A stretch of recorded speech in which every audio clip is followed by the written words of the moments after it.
Hello, everyone out there in Rumble, X, and YouTube land. Welcome back to Diego Knows. I, of course, am Diego, and today we're going to talk some more about And Just Like Crap, Season 3, Episode 6, which is called, what is it called? It's called Silent Mode.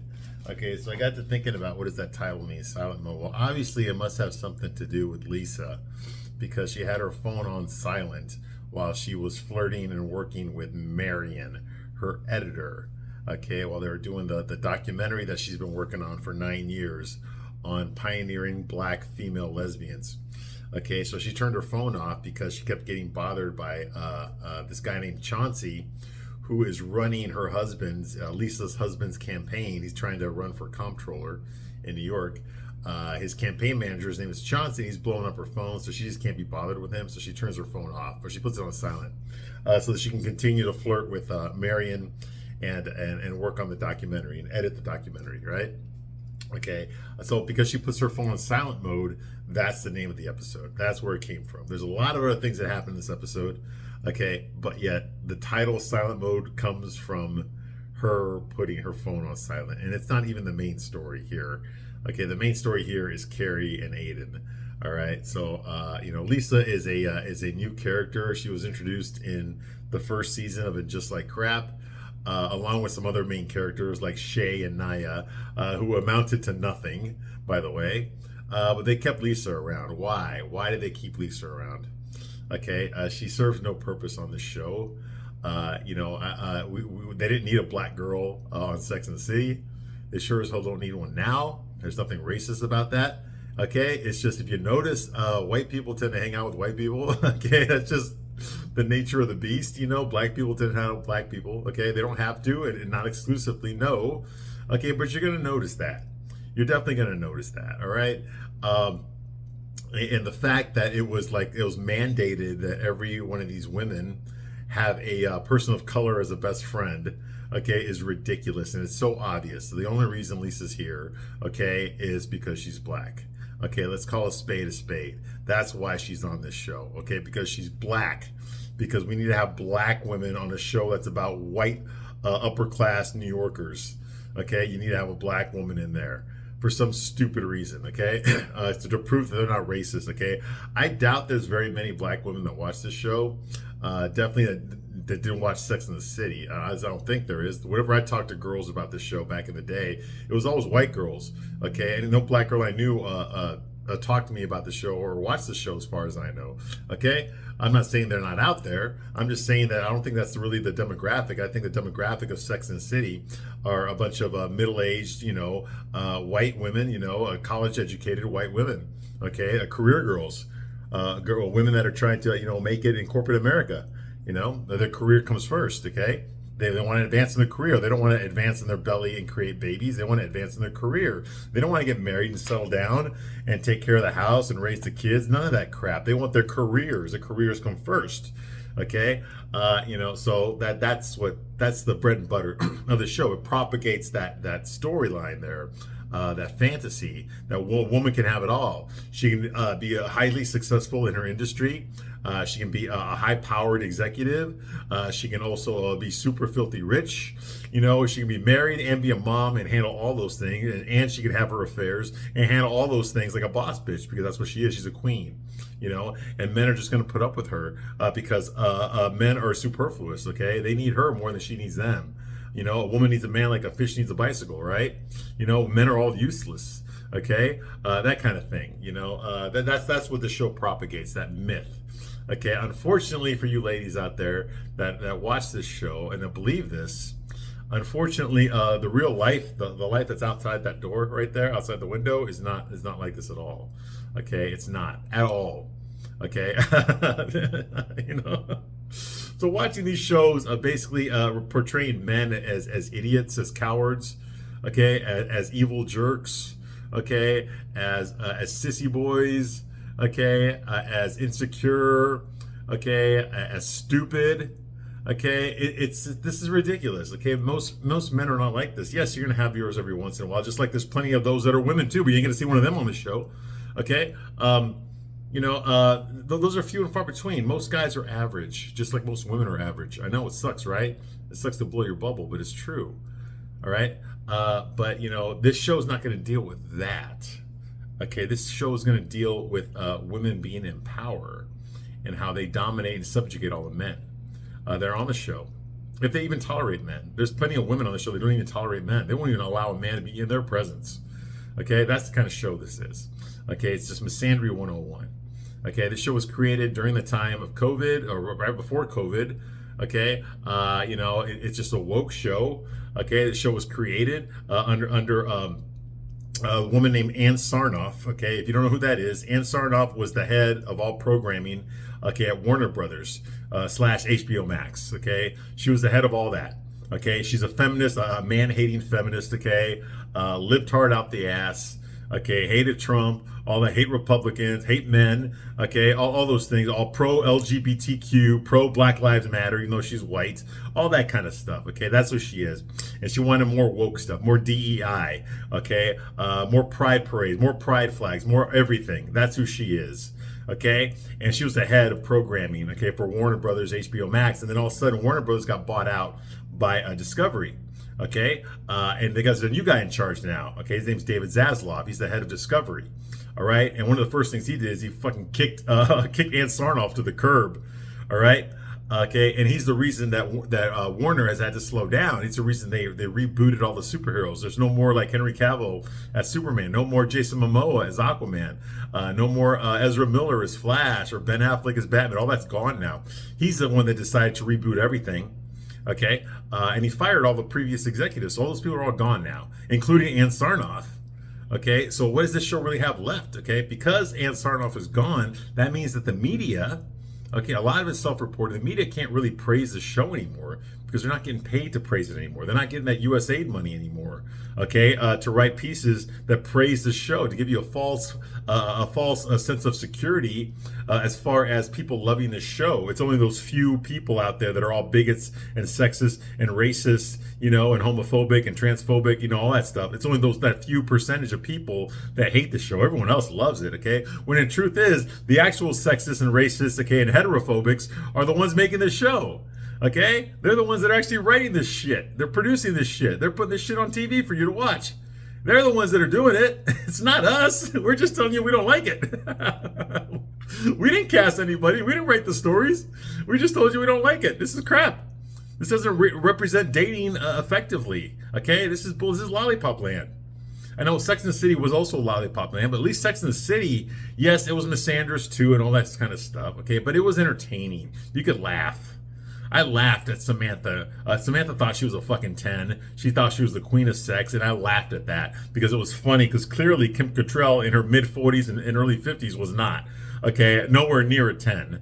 Okay, she just thought she was, and to me that was hilarious. It's like watching Blanche from the Golden Girls. Okay, she was another slut, over-the-hill slut, but she thought that she was the hottest thing on earth. Okay, it's funny. It's funny to watch these women delude themselves. Okay, you know, just things like that. The show was funny. Okay, entertaining. It wasn't realistic, but it was entertaining. This show's not even entertaining.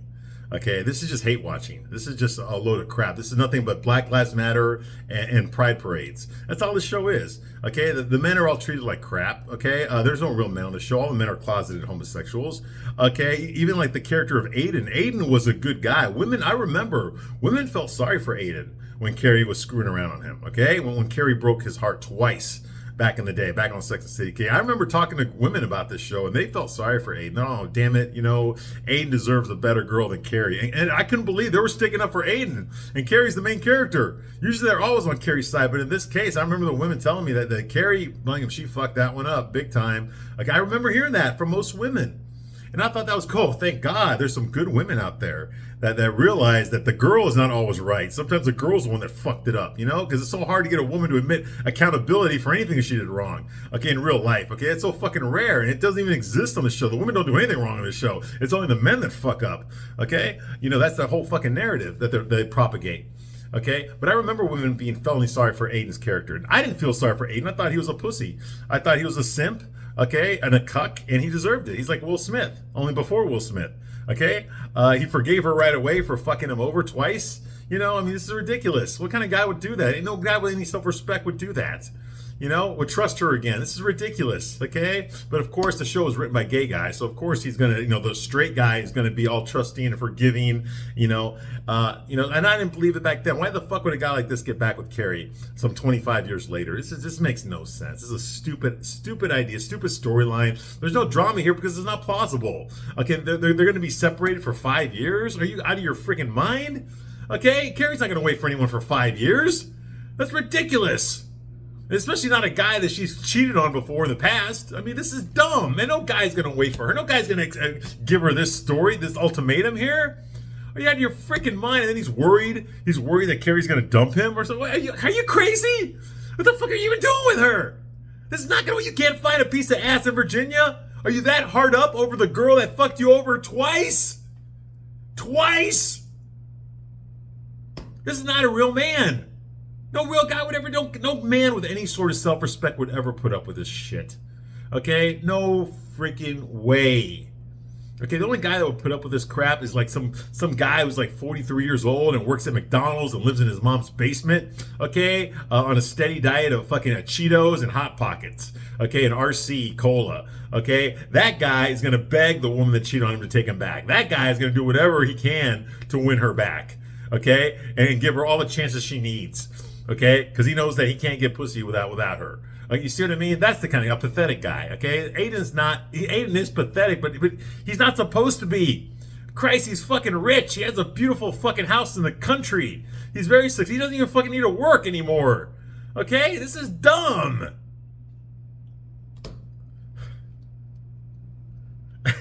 He's rich like everyone else on the show. They're all fucking rich. He can get younger and better than Carrie. Oh my God. But no, Carrie's the one. Get the hell out of here. You know when you weren't the one? You know when she wasn't the one? Okay, she wasn't the one when she was getting filled out like an application, when Big was busting nuts inside of her over and over again behind your back while you were doing free labor at her apartment. Okay, that's when Carrie you weren't number one back then. Okay? But yeah, you want to put her number one. This is ridiculous. This is a load of shit. All right, let's actually get to this episode here. All right, and where we left off last time, what do you call it? Apparently Seema, yes, everyone's favorite real estate agent, butt ugly, pig-looking Seema, arrives, to tell Miranda that she found an apartment, for her, and then Harry calls. They're actually at the gay bakery. Which is called, what the hell is it called again? Hot Fellas, yeah. Anthony's Gay Bakery, he makes bread, and his big dick gay boyfriend works the front counter, and the only reason that the bakery is so busy is because of Anthony's boyfriend Giuseppe's big dick. He wears the tight romper, and he works the register. And everyone waiting in line is only there, not really to buy bread. That's their excuse, They're really there to take a look at the bulge on Giuseppe's crotch. That's what they're there for. The idea that Giuseppe might have pulled a Tom Jones, and actually stuffed a cock in there. I mean, not a sock in there, to fool everybody, or take one of his fucking sisters or mom's dildo and put that in there to fool people. That never occurred to anybody. No, he must be really that big. And so they're just going there looking at it. Men and women. Are you out of your freaking mind? This is not even a gay neighborhood. This might work in a gay neighborhood, but you're only going to get male customers there, This is like around the corner from the private school that Charlotte and Lisa's kids go to, This is predominantly a straight neighborhood, Men are not going to go in there. Guys are going to stay away from that place like the fucking plague. You cannot get a straight guy, which is most guys out there. I know the show will never tell you that, but most guys are actually straight. Most guys, let me leave a little secret here to all the producers of this show, because I know they don't understand this. So I'm going to fucking hit them with a load of truth right now, and ladies, you need to hear this as well, This is going to blow your mind, But I have an inside source, Most men that are out there are actually attracted to pussy. I know. It's weird. Don't tell anybody on the show, because that's going to blow their mind, And it's been that way for a long time now. And so the idea of a gay bakery is going to be a place that actually disgusts a heterosexual man. Not to the point where they're going to throw up. Not that form of disgusting. It just means it's something that they don't want to like think about or be around. Okay? It's like when you're a guy, okay, a straight guy, and you're on the train and some gay guy starts flirting with you. You know what the guy wants, and it's just like, sorry, buddy, you know, no, okay? Because that's not your thing, okay? It's not your thing, okay? Now, in a situation like that, like I've been hit on by gay guys before. In a situation like that, what the fuck can I do, okay? I don't want to hurt the guy's feelings, okay? But he needs to know that, hey, this is not worth trying to pursue me, okay? You're not going to get anything, all right? I don't want to hurt the guy's feelings, but at the same time, you know, I don't want to be rude or anything, okay? Now, I didn't want to be in this situation. This gay guy came up to me, okay, and put me in this situation, okay? This was not of my choice. Now, can you imagine if I was walking around in a gay neighborhood and I was getting hit on by men? Okay, that would have been my choice to be in that neighborhood. I would have been there on purpose. So what the fuck? Okay, I'm already giving them a sense that, oh, I must be gay because I'm in a gay neighborhood. So it's okay to hit on me. Okay, you see what I mean? That's something totally different. Okay? So no guy, no self-respecting man is going to put himself in that situation willingly. It's like no straight guy's going to go into a gay bar just to see what it's like unless he's fucking gay himself. You see what I mean? Because he doesn't want to get hit on by gay guys. You see what I mean? So why the fuck would I want to go into a gay bakery? Why would I want to spend my money there? It makes no fucking sense. None at all. Okay, even women don't spend money on shit like this. Okay, women don't spend money on good-looking guys. Not to the level that men spend on good-looking women. There was in this city that I live in here, I can tell you which one. Okay, there was a restaurant that opened up several years ago.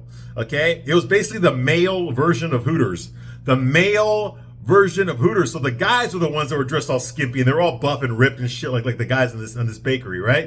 And it was called Tallywhackers. Look it up. It's a real restaurant. It was called Tallywhackers. It was like the male version of Hooters. Okay? That restaurant was open for like 5 months and then it went bankrupt. It went out of business. You know why? Because women didn't want to fucking go there. The only people that wanted to go there were gay guys. And straight guys definitely did not want to go eat there. Okay? The only people that wanted to go there were gay guys. And there wasn't enough gay guys in the city to keep a business like that afloat. Of course it went under. Okay? Because most women, despite the fact that you see them oogling over Brad Pitt shirtless and shit like that, most women are not going to put themselves, okay, in a restaurant where the guy, you know, he's got his big bulge in her face, okay, and he's not wearing a fucking shirt, and he's wearing these fucking tight fucking Speedos and shit. Even women don't want to see that. Not really. Not in that context. In a different context, yes, but not in that context. You see what I mean? And that's what this is. This is nothing more than a fucking gay male fantasy. That's all this fucking is. A gay fucking male fantasy. That's what this fucking bakery is. Okay? And they expect you to believe this bakery is going to be, Anthony's Bakery is going to be successful. Okay? Bull fucking shit. You put it in a gay neighborhood, you're going to get a lot of men in there. Maybe you'll get a lot of men in there, but that's all you're going to get. Okay, this will be a straight neighborhood. Okay, I'm gonna show you how big this guy's cock is. Okay, no woman's gonna fucking wait in line just to look at a guy who's got a fucking dildo stuffed in his fucking crotch. Okay, it's ridiculous, it's stupid, and it's fake, just like this fucking show. All right, moving right along. Okay, so Miranda. Okay, so they're all there. Okay, all the women are there. Miranda's there. Seema walks in the door. Okay, Charlotte's there and Carrie's there. Okay. And they're all talking, okay, and Harry calls, okay, so Charlotte makes a big deal about how it's not an important phone call. Oh, it's just Harry, he's just calling me right now because he's got to tell me something, but don't worry, nothing's wrong, everything is fine. Okay, I got to take this call in private because, you know, when Harry and I talk, you know, we kind of like to say things that, you know, we don't want other people to hear, but everything's going to be okay, so don't worry about me, it's not that important call, I'm just going to go outside and take it in private, you know, that kind of fucking thing, right? So Carrie's just looking at her like that. Okay, she can't pick up on the vibe. All right, so that's going on. She leaves to go talk in private. Miranda is reluctant to get the apartment that Seema wants her to get. Okay, because Seema said no dogs. Okay, I found you a better apartment than the one I showed you before, and this one has no pets allowed. Okay, so you have to worry about dogs whining like you did the last place I showed you, right? All right, so Miranda says like no dogs, and that means no Joy. Okay? Joy has these dogs, okay? That look better than her and me. They're named Sappho and Socrates. And you have to have a gender study degree to understand what those names really mean. Anyway, her dogs are a hell of a lot better looking than us, okay? But Joy loves her canines, you know? So I can't live in a place that doesn't allow canines, okay? They can allow dogs. They can rent it to me. I'm a dog, but not a canine. That kind of thing, right? No dogs, no joy. Get it? Get it? Okay, the girl's name, the butt ugly lesbo's name is Joy. Okay, so that's going on. You know, she tells Carrie and the other women that she wants Joy to meet her son Brady. Okay, another beta male, limp dick, soy boy, piece of shit. All right. So Seema says, like, there are no other 2-bedroom apartments in that area for this price, Miranda. Either you bid over on that whisper listing that I showed you earlier in this episode, okay? Or you light candles to whatever deity specializes in real estate miracles. I deal in real estate, not unreal estate. That kind of thing, all right? You know? So Lisa and Mary, so that's what she tells her. Excuse me. All right, next scene here. Lisa and Marion are working on the documentary. They're really flirting with each other. Okay, she's got a crush on him. She already told that to Charlotte last episode, that she's got the hots for the editor that she hired, Mr. fucking Jax from Mortal Kombat himself. The actor's name is Makad Brooks. He's like a 6'7" NBA player looking motherfucker. Okay, lots of earrings. Okay, lots of fucking jewelry, lots of rings and watches and bracelets and shit like that. All right, he's there. Okay, and they're working on the documentary, you know, and Lisa, like I said earlier, Lisa put her phone on silent so that nobody would bother her while she's working in private with Marion, okay? And she flirts with Marion some more, all right? Meanwhile, Aiden arrives at Carrie's house, and the first thing he does, I guess he did this in former episodes of Second City, he takes a pebble and throws it at her window to get her attention. You know, oh, how romantic, right from the 80s, right? Well, he throws a pebble at her window and accidentally breaks it, okay? Well, how the fuck is a pebble gonna break the fucking glass? Okay, no, you threw a fucking rock. You threw a fucking rock and you threw it too fucking hard. So don't give me this fucking pebble to get your attention. Why the fuck don't you just use the goddamn front door? Why don't you just ring the fucking doorbell? Why do you have to fucking throw a rock at a goddamn window to get her attention? Okay? You're like fucking 65 years old. You should fucking know better. Okay? You don't fucking throw a rock at a window and expect nothing to happen. Okay? This is ridiculous. It's fucking stupid. God, but of course, he's a straight guy, so he's got to be stupid. Okay, those are the rules on this show. All right.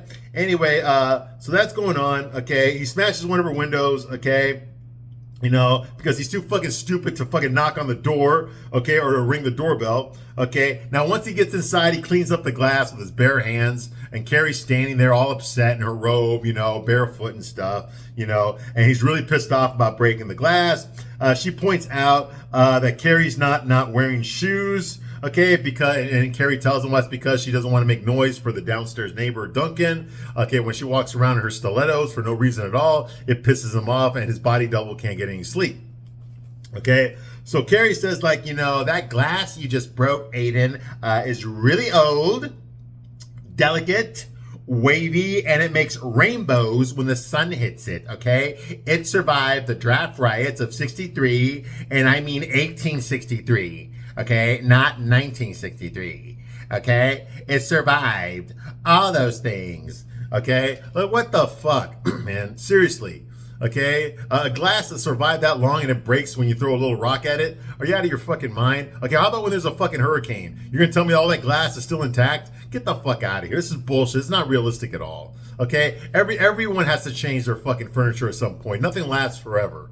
Okay, I know the house is old, but it doesn't mean all the furnishings in there are old. Okay, so that's going on. Okay, like I guarantee you, she didn't have the same pipes in there that were there when the house was built in the early 1800s. Okay, she didn't have the same sewage system, none of that shit. Okay, the same there wasn't even fucking electricity when that house was built. All right, so anyway, so moving right along. Okay, Aiden says, like, you're making me feel worse now, Carrie.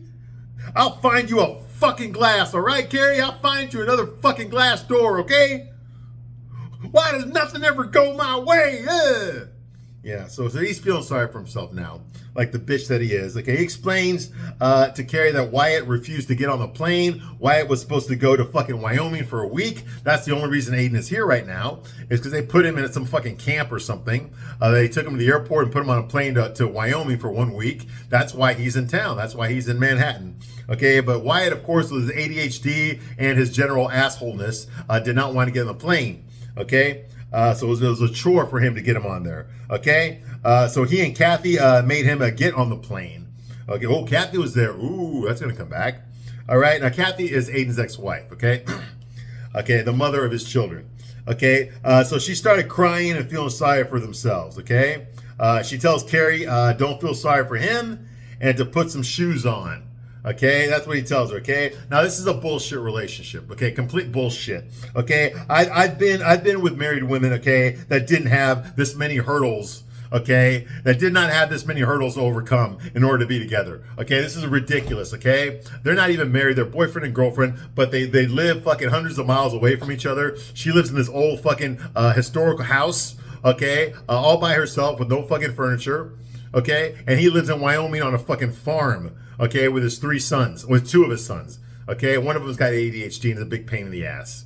Okay, and because of this, he decided we should be separated for 5 years. No talking on the phone, no sex, no contact for 5 years. But we're still going to be together. And after 5 years, okay, then I'll tell my fucking ADHD son, he'll be 18 by then. I'll tell him to go to hell, and then I'll come in and then I'll move in with you, and we'll be boyfriend and girlfriend again. Okay, after 5 fucking you, obviously that didn't work because they're still fucking. They're still talking to each other on the phone. She's already gone to visit him. He's already gone to visit her. Blah blah blah. All this is still going on. So none of this shit worked out. Okay, the way they said it was going to work out at the end of last season. All right, it's ridiculous. No one would put up with this. No guy. I would never fucking be in a relationship. For Christ's sake, Aiden's like fucking 65 years old. Is he even going to make it to be fucking 70? Okay, Carrie's already 60 years old. Is she even going to make it to be 65? Are you out of your fucking mind? Are they going to wait 5 years? This is stupid. Nobody would ever agree to this. You're going to tell me there's no piece of ass in Virginia where he lives that he can find that can make him happier than fucking Carrie, that didn't fucking cheat on him, that didn't break his heart twice already? There's nobody like that over there? Are you out of your fucking mind? You expect me to fucking believe that? Okay, so that's going on here. Okay, not realistic at all. Okay, the next scene, we got Lisa again. Okay, Lisa and Marion, they're still working there. Okay, working on the documentary. Lisa's been working on this documentary for 9 fucking years, and she's still nowhere near done. Okay, her former editor, another black lesbian woman, she had to quit because she got a better job working for Steve McQueen. Okay, and so Lisa had no choice but to hire a new editor. She hired this guy because he's fucking hot and because she wants to cheat on her husband. She loves to fantasize about cheating on her butt ugly, bald-headed soy boy, beta male provider husband. Okay, because he acts like a fucking bitch. Okay, he is a fucking bitch. Okay, she's the butch and he's the bitch. Okay, so she also fantasizes about having sex with underage boys as well. Okay, but now she's fantasizing about having sex with her editor, who's like this 6'7" NBA guy. You know, 7'2" hung to his shoe type guy. All right, with all the bling on. Okay, Marion. Yeah, his name's Marion because they got to find a way to emasculate him somehow. All right, all the men are closeted homosexuals here. Okay, so he mentions to her that he's married. Okay, and Lisa is shocked. Like the idea that this beautiful, gorgeous, fucking sexy guy would actually have a woman in his life already never occurred to her because it never happens on this show. You never see an attractive guy with a woman. It never fucking happens. Okay, all of them have to be potential love interests so that the women on the show can put them down and put them in their place. Okay, that's why. You can't ever have just a guy that's fucking happily married and doesn't want to hit on these fucking butt ugly women. No, you can't have that. Okay? They all either have to be potential love interests, okay, so that the women can emasculate them and teach them a lesson about what a piece of shit they are, okay? Or they're just there to fucking, you know, a one and done. Here, just fuck me and get the fuck out. One of those things, okay? That's the only reason men are on this show, all right? That's it, okay? Or they're gay, okay? Or they're openly gay. All the men are gay on the show, but, you know, these type of guys like Marion, okay, are closeted, all right? So that's going on. He mentions he's married, okay? And Lisa's shocked. Bitch, you fucking flew to Atlanta with him. You sat next to him on the fucking plane for hours. For hours. Okay, taking selfies and shit. And never once did you ever mention, okay, that he was married. Okay, that you never even asked him if he was married or if he had a girlfriend. What the fuck are you talking about? This is bullshit. This is bullshit. Okay, she just now found out that he's married. Get the fuck out. That means he wasn't wearing a wedding ring or nothing like that. Get the fuck out of here. Okay, he says, oh, I try to keep my personal life separate from my private life. Get the fuck out of here. My professional life separate from my personal. Get the fuck out of here. Nobody buys that shit. All right, anyway, so Herbert shows up, okay, now he's meeting Marion for the first time now. He's not in a good mood. He's actually like really upset. Okay, and he tells Marion, get the fuck out. You know, I need to talk to her, you know, so he leaves and he tells her, hey, listen, it's about your dad. You didn't answer your phone. We've been calling you, but you didn't answer your phone. Okay, your father, he had a stroke. And so Lisa's like, oh my God. Okay, what hospital is he at? I'll go see him right now. She's like, no, you don't understand. It's too late. Okay, he passed away. I'm sorry, blah, blah. So now Lisa's like, oh, God, Billy D. Williams died. And you know what? Honestly, I would have cried too if the real Billy D. Williams had died, okay? I would have cried if it had been the real Billy D. Williams, okay? Mr. fucking Lando Calrissian himself, okay? One of my childhood fucking heroes, okay? With his cape and his mustache and his Colt 45, you know? I mean, fucking, lady sings the fucking blues, man. Billy D. Williams is the fucking bomb, dude. That guy invented suave. Okay, there was no such thing as suave until Billy D. Williams came into this fucking planet. Okay, that guy is just suave as fuck. All right, I will never have the charisma that Billy D. fucking Williams has. Okay, that fucker is a legend, a fucking legend. To me, okay? I mean, Lando Calrissian was the shit, okay? Sometimes I just like to invite some friends over to my place and enjoy a nice, cool bottle of Colt 45.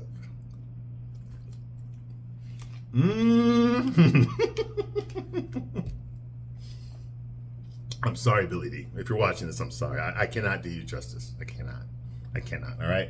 That man is a legend, and I hope he never fucking dies. Honestly, I hope he never fucking dies.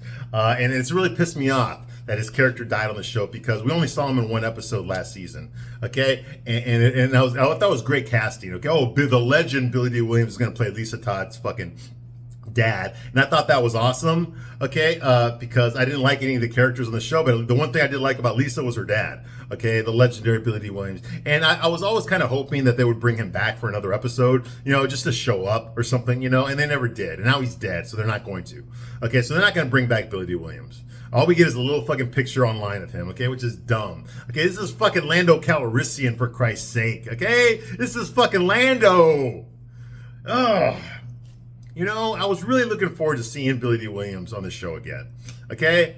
Just seeing him again because I love that guy. I love that guy, dude. I love that guy. You know, Mahogany. I mean, he was in 2 movies with Diana Ross, and Diana Ross made a cameo earlier in this. That's the song that fucking that Simo was listening to in the backseat of her fucking Mercedes. That when she had to let go of her driver, she was listening to a Diana Ross song. Okay, and Diana Ross and Billy D. Williams were in 2 movies together. They were in Lady Sings the Blues. Okay, which I think was about Dorothy Dandridge, but I'm not sure. Okay, and also Mahogany. Okay, and Mahogany was a good fucking movie. Disco as fuck, but it was a great movie.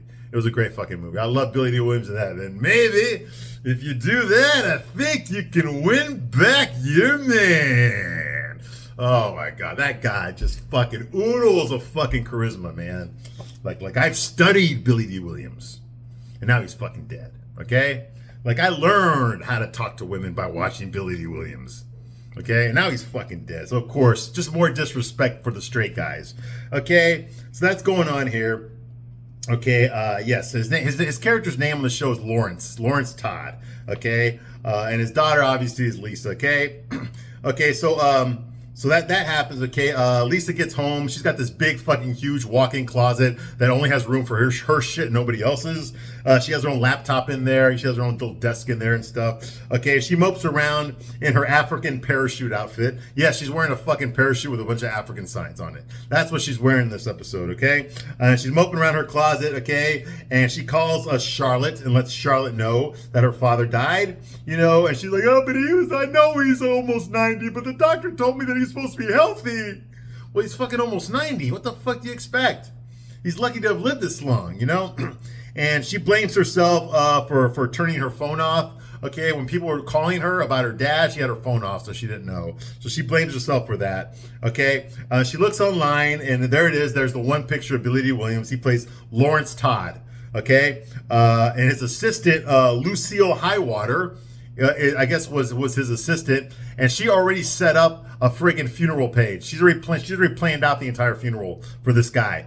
Okay, without Lisa being involved, because that pisses Lisa off. So she's on the phone with Charlotte. Oh my God, now I'm mad. The fucking failed actress, fucking GM of my father's fucking theater group is inviting me to his funeral. Who the hell she thinks she is? Blah, blah, blah. You know, that kind of shit, right? Okay.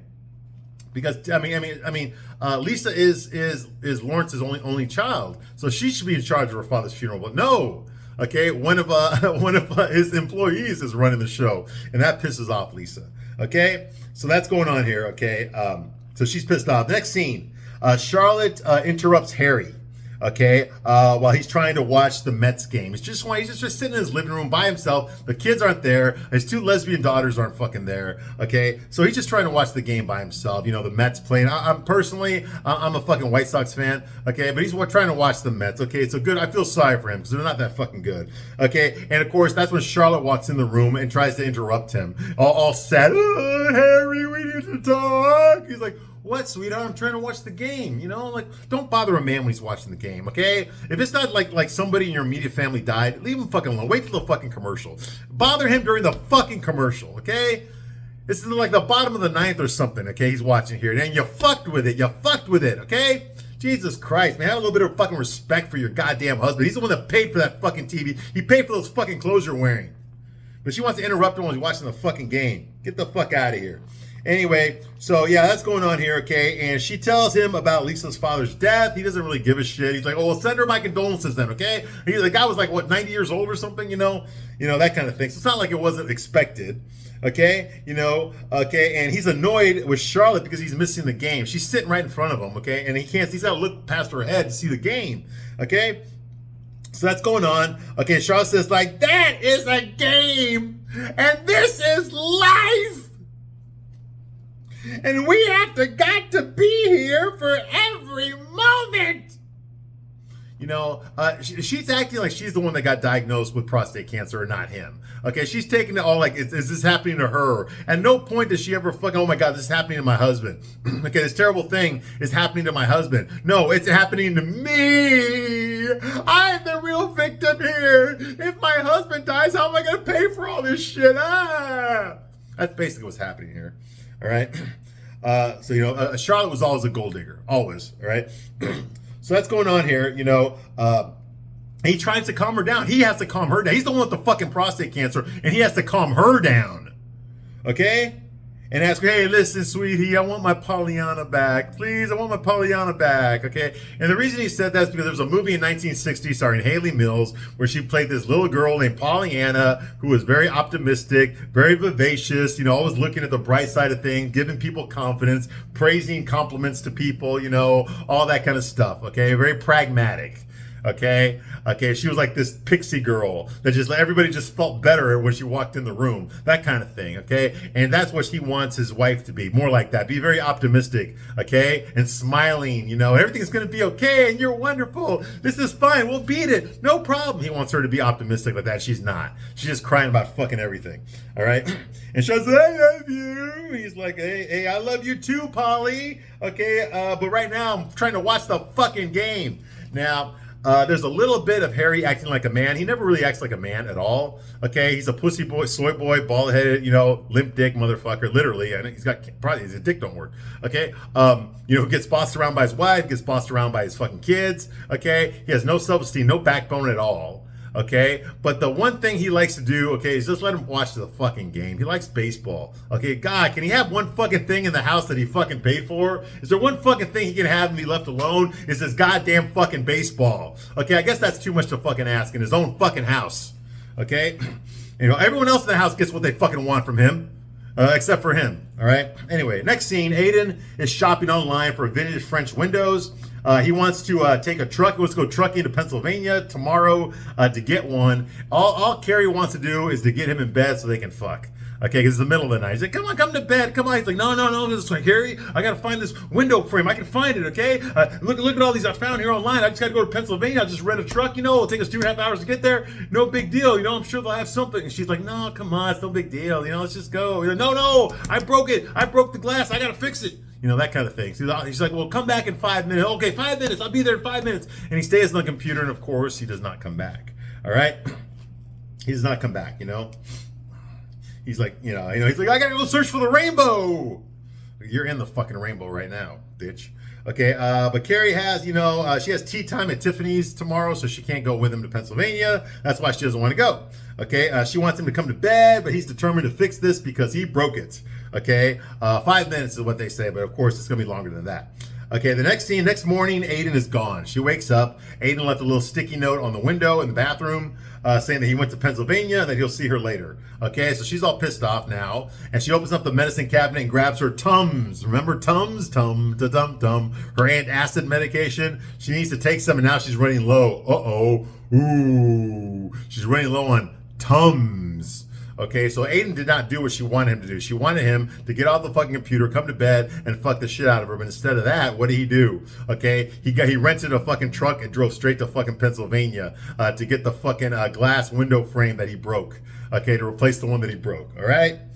Because she did make that big speech about how that glass was special. It makes rainbows when the sunlight hits it right. It survived the riots. It survived the hurricanes. It survived the Civil War riots and all that kind of shit, So what the fuck do you expect him to do? Of course he feels guilty.